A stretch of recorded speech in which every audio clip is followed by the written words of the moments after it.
सत्ता अमर्याद मिळते. अमर्याद सत्ता मिळाली की मग माणसं एकमेकांना ब्लॅकमेल करायला लागतात. अमर्याद सत्ता मिळाली की मग माणसं ब्लॅकमेल करून करून पक्षात आणली जातात. मग दुसऱ्यांचे पक्ष फोडायचे, मग माणसं पळवायची, अशा सगळ्या भानगडी केल्या जातात. आता तेच चालू आहे.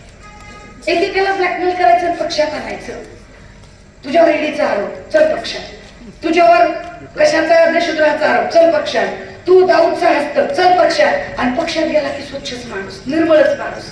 हे असं होत नाही. पण ह्यांना कोणी प्रश्नच विचारत नाही. आपण पोलीस स्टेशन, पूर्वी आपण पोलीस स्टेशन मध्ये गेलो की आपली तक्रार लिहून घ्यायची. आता पोलीस स्टेशन तक्रार लिहून घेत नाही. आता आमदारानं सांगितल्यावर तक्रार होते.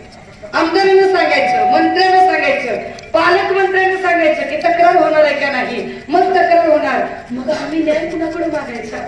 हे कशामुळं? तर हे अमर्याद सत्तेमुळं. अमर्याद सत्ता कुणी दिली? तुम्ही दिली का? बघा, तुम्ही दिली असेल तर. मशीननं दिली का तुम्ही दिली? तुम्ही ठरवा. पण जर तुम्ही दिली असेल तर मग तुम्ही कशाला बघून सत्ता दे? पण तुम्ही सत्ता देताना ते म्हणतात की आम्ही मताला 20,000 खर्च केले.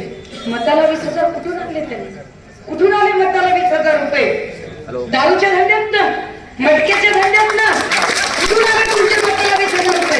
ड्रग्सच्या धंद्यातनं, 2 नंबरच्या धंद्यातनं. हे सगळे चोर, बदमाश, गुन्हेगार, बलात्कारी, भ्रष्टाचारी सगळे पक्षात घेणार तुम्ही आणि त्यांच्याकडून तुम्ही निवडणुका लढवणार आणि त्या निवडणुकीचं काय करणार? लोकांचे पक्ष फोडणार. दादा हो, 3 वर्षाचं लेकरू सुरक्षित. 3 वर्षाच्या लेकरावर रेप होतो. अरे ज्या लेकराला राग कळत नाही, लोभ कळत नाही, आपुलकी कळत नाही, असं 3 वर्षाच्या लेकरावर मग पोलीस काय करतात? मागच्या 36 तासामध्ये पुण्यामध्ये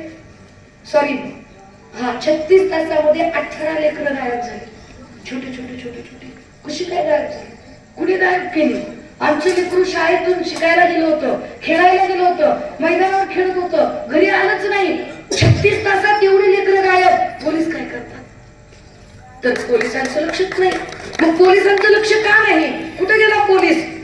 तर पोलिसावर कंट्रोल करायला जो मंत्री असतो त्या मंत्र्याचं लक्ष नाही. मग मंत्री कोण आहे पोलिसावर कंट्रोल करणारा? तर गृह खातं. मग गृहमंत्री कोण आहे? हे आचारसंहितेचा कॅमेरावाल्या, मी काय म्हणलेलं नाही. एक शब्द मी बोललेली नाही, लोक बोललेली आहे. मी काय बोलले का? एक शब्द मी बोलले नाही.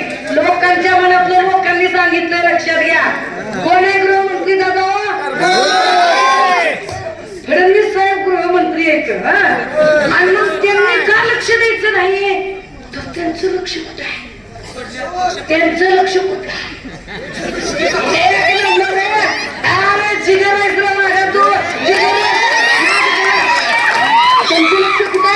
लोकांचे पक्ष फोडायचे, लोकांचे घर फोडायचे. बापात लेक नाही, भाऊ भावाला ओळखना, चुलता पुतण्याला ओळखना, आई बाप लेकाला ओळखना. लोकांची पक्ष फोडायचे, लोकांची कुटुंब फोडायचे, लोकांची माणसं पळवायची. सगळं लक्ष त्याच्यातच. कशाला तुमचे प्रश्न सोडवतात? कशाला शेतकऱ्यांच्या प्रश्नांकडे बघते? कशाला इथले शेती मातीचे प्रश्न, इथल्या शेतकऱ्यांचा प्रश्न, कशाला MIDC? कशावर त्यांचं लक्ष नाही? दादा हो, तुम्ही विचार करा. 10 वर्षापूर्वी तुम्ही सगळी माणसं, 10 वर्षापूर्वी जर आपण बघितलं तर गावागावातली सगळी माणसं, बघितलं मराठा, साळी, माळी, कोळी, तेली, तांबोळी, आतार, बागवान, सुतार, कुंभार, इथला बेरड, बेस्तर, रामोशी, बेलदार, घिसारी, कैकारी, कडेकपारी, कुंची, कोरवी, चंदनवाला, माकडवाला, अस्वलवाला, सगळीच्या सगळी माणसं गुण्या गोविंदानं गावगाड्या 18 पगड जातीची माणसं एकत्र राहत होती. होतं का रे? हे मराठा, ते ओपन, कुणी काढले? हे OBC, ते ओपन, कुणी आणले? हे नव्हतं 10 वर्षाखाली दादा. हे जाती जातीतलं असलं भांडण नव्हतं दादा हो. हे भांडण लावलं कुणी? हे भांडण लावण्याचं पाप केलं फडणवीसांनी. हे भांडण लावण्याचं पाप फडणवीस करतात. माणसं माणसात राहू देत नाही. प्रत्येक गोष्टीमध्ये इंटरफेअर. पोलीस स्टेशन निरपेक्षपणे तक्रार नोंदवून घेत नाही. शेतकऱ्याला आपलं म्हणणं मांडता येत नाही. अरे याच्या आधी आंदोलन करणं आपला अधिकार होता, पण आता आपण आंदोलन करायला लागलो की ते लाठीचार्ज करतात, गोळीबार करतात. मराठ्यांनी आरक्षणासाठी आंदोलन केलं, कर्तन त्यांच्यावर गोळीबार, कर लाठीचार. वारकरी तिकडे आळंदीला गेले, जरा गर्दी झाली, कर त्यांच्यावर लाठीचार. तिकडे त्या कोकणामध्ये लोक आंदोलनाला बसली, कर त्यांच्यावर लाठीचार, कर अश्रुधुराचा वापर. एमपीएससी युपीएससी ला आपले भाऊ बहीण शिकायलेले जे पुण्याला शिकतात, ती लेकरं आमची जागा वाढ तुम्ही केली नाही, तुम्ही 2 वर्षात भरतीच काढली नाही, आमचं वय चाललंय, आमच्या गावाकडचा आमचा शेतकरी बाप ते पैसे देऊन देऊन थकला, आम्ही अभ्यास करतोय, तुम्ही का जागा वाढवल्या नाही? म्हणून पुण्याच्या चौकात सगळी पोरं आली. काय केलं? एका पोराला उचलायचं, पिंजऱ्यात टाकायचं, मारायचं, दांडके घालायचे. ही मस्ती कशी आली? ही मस्ती सत्तेमुळे आली. सत्ता कशी वाढली? छोट्या छोट्या एककातनं. ग्रामपंचायत, पंचायत समिती, जिल्हा परिषद, असा एकक वाढत गेला. दादा, ही मस्ती कशी उतरवता येईल? ही मस्ती याच एककातनं उतरवता येईल. ही मस्ती उतरवायची असेल तर पंचायत समिती, जिल्हा परिषदेला काय निर्णय घ्यायचा तो तुमच्या हातात आहे. मी तुम्हाला अजिबात सांगणार नाही की मशालीला मत द्या म्हणून. काय अजिबात सांगणार नाही. सांगितल्यावर तुम्ही ऐकता होय?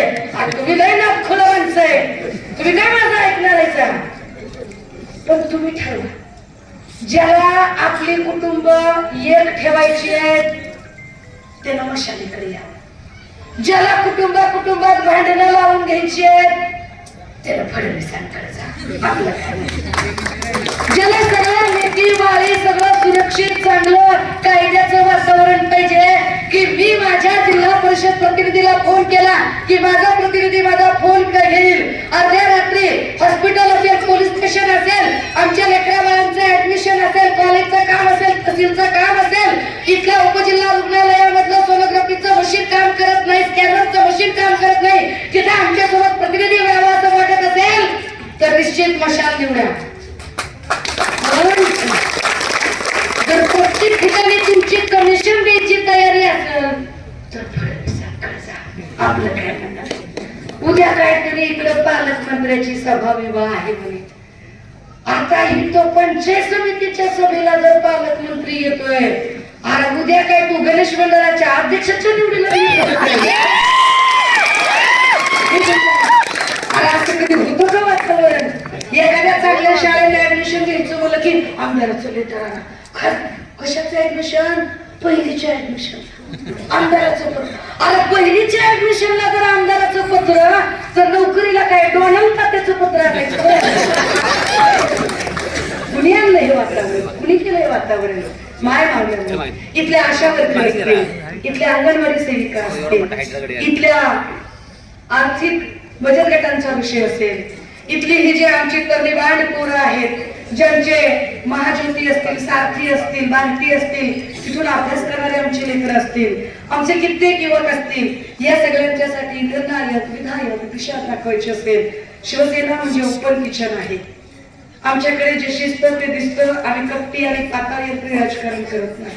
आम्ही अशा पद्धतीने आम्ही निर्णय छातीनं वार करणारी, वार झेलणारी माणसं आहोत. आम्ही अशा पद्धतीचं कपटी राजकारण कधी कुणावर केलं नाही. मला विश्वास आहे, मला खात्री आहे, गेली असंख्य वर्ष या भागातली ग्रामपंचायत ठाकरेंची ग्रामपंचायत म्हणून ओळखली जाते. मला विश्वास आहे की लोक म्हणाले अहो मशाल संपली, ठाकरे संपले, पण ठाकरे संपत नसतात. ठाकरे कधीच संपत नसतात. आणि राखीत उभे राहिलो. फडणवीसांनी आमच्या सोबत कपट कारस्थान केलं. आमच्याशी लढता येत नाही म्हटल्यावर आमचा पक्ष फोडला. पवार साहेबांशी लढता येत नाही म्हटल्यावर पवार साहेबांचा पक्ष फोडला. लोकांचं फोडाफोडीचं राजकारण सुरू केलं. अरे चितेची राख जिथं शांत झाली नाही, चितेची राख शांत व्हायच्या आधी तुम्ही सत्ता पाठव बांधायला लागलात. आणि विशेष म्हणजे आस्तिक कलशाचं मार्केटिंग करता. लाजा वाटल्या पाहिजे त्यांना.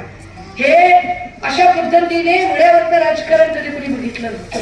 हे राजकारण हा गलिच्छपणा, इथं फडणवीसांनी ही गलिच्छ संस्कृती रुजवली. पण दादा हो, अशा ही परिस्थितीत एकही रुपया खर्च न करता मला आनंद आणि अभिमान आहे माझ्या सगळ्या निष्ठावंत भावड्यांचा, माझ्या सगळ्या निष्ठावंत शिवसैनिकांचा, ज्यांनी 1 रुपया घेतला नाही. पदर वड करून पदरची भाकर बांधून इथे प्रचार केले. आणि काहीच आपल्याकडे नसताना आपण लोकसभेत 9 खासदार निवडून आणले, विधानसभेत 20 आमदार निवडून आणले. ज्या मुंबईमध्ये आपले 58 नगरसेवक गेले होते, तिथे आपण 65 पुन्हा नवे आणले. का करू शकलो आपण? 7 वर्षात प्रत्येकाने दल बदलला, पक्ष बदलला, इमान बदललं. आम्हाला याच्यासोबत जायचं नाही, त्याच्यासोबत जायचं नाही म्हटले, पण युद्ध आघाड्या केल्या. पण शिवसेना, उद्धव बाळासाहेब ठाकरे पक्ष आजही सत्व आणि तत्व बाळगून आहे. आम्ही सत्व बाळगलं, आम्ही तत्व बाळगलं. आम्ही सत्तेसाठी कुणासमोरही हाजीजी करणार नाही, लाचारीची हुजुरी करणार नाही. आम्ही आमची बांधिलकी ही सत्तेशी नाही, आमची बांधिलकी ही आमच्यावर प्रेम करणाऱ्या, आमच्यावर विश्वास दाखवणाऱ्या तमाम निष्ठावंत शिवसैनिकांची आमची बांधिलकी. मला कल्पना आहे, मला येऊन 8 दिवस झाले आणि माझा फर्स्ट गिअरचा सेकंड गिअर पडलाच नाही. कारण मध्ये दादांचं असं झालं, मध्ये घटना एवढ्या घडल्या, म्हटलं जरा जाऊ देत, 15-20 दिवस अजून जाऊ देत, मग सेकंड थर्ड, मग टॉप आणि डबल टॉप आपण टाकूया. ते गप्पच बसणार नाही. त्याचा नाद काय जात नाही. ते तुम्हाला माहित आहे काय, गालिबचं शेर आहे बरं का. काय गालिबचं शेर माहिती आहे का, कुछ किया करो कुछ किया करो, कुछ किया करो कुछ किया करो, और कुछ नहीं कर सके तो अपना ही पाजामा फाड़ के फिर उसे सिया करो, पर कुछ किया करो कुछ किया करो. काय धंदा चाललाय, काहीतरी माझं जीव तुडून सांगायला का, असं थोडीच असतंय. तर दादा हा तो आपला विषय चालला होता, तर ते माझं काही टॉप आणि डबल टॉप टाकलं झालं नाही. पण टॉप आणि डबल टॉप टाकल्यावर भल्या धाप लागेल एवढी नक्की.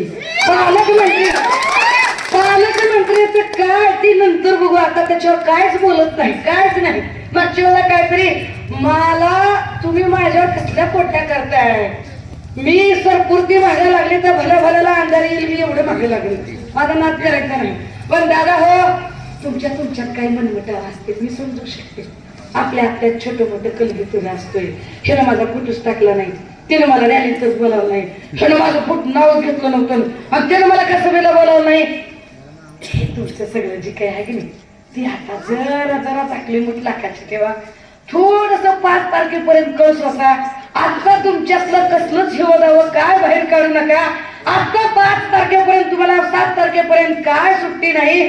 7 तारखेपर्यंत एक आणि एकच गोष्ट आपल्याला लक्षात ठेवायची, काय दुसरं काय, की निष्ठेचं नाव तिकडे संजय राऊत, इथं सोमनाथ.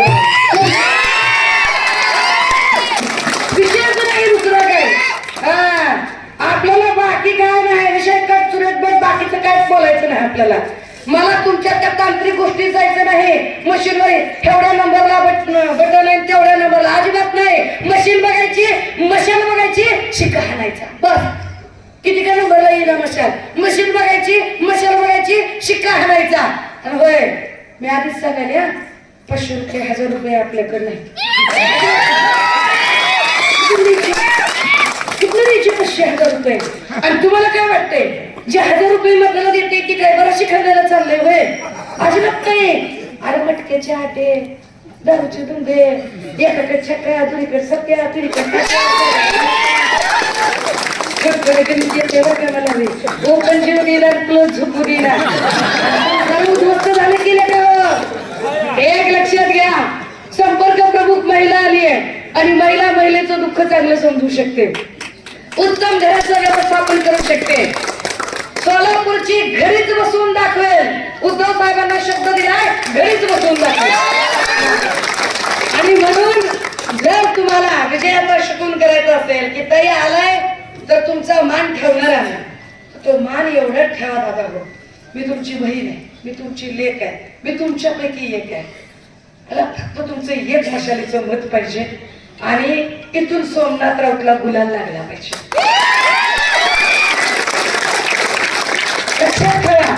त्यांची किती उमेदवार, त्यांनी म्हणलं की नाही काय तुमचा एकच, माझा एक उमेदवार निवडून येऊ द्या रे, एक उमेदवार निवडून येऊ द्या. आतून माझ्याकडे लय बोलायला, आता बोलायला जात नाही मी, हे लय कॅमेरा लावून बसले.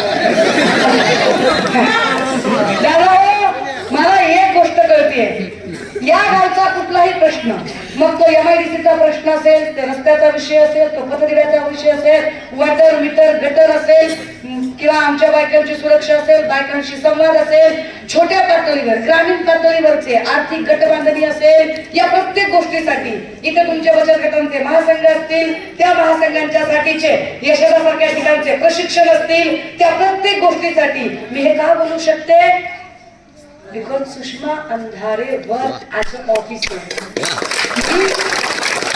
पिवळ्या दिनाच्या गाडीत फिरून आले बरं का, अधिकारी पदावर काम केलंय मी. हा, तेव्हा मला काय कोण असं मग असंच काय आम्ही धोत्रावर इन करत नाही, लोक डोक्याला पडते लावत नाही. बोलते आणि एकदम पोटतिडकीने बोलते, दादा हो तुमच्या प्रत्येकाच्या हक्केला हो द्यायची तयारी माझी असेल.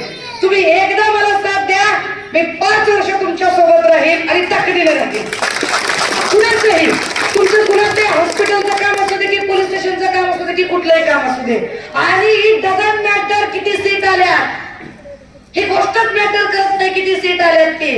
जी आलेली निवडून आलेली सीट आहे त्या सीटने, त्या प्रतिनिधीने त्या भागाला जर न्याय दिला नाही ना तर पुन्हा तुमच्याकडे कधी मी मत मागायला येणार नाही. पण विश्वास देते की माझा उमेदवार हा ताकदीचा तुमच्यासोबत असेल. बघा कसला दिसता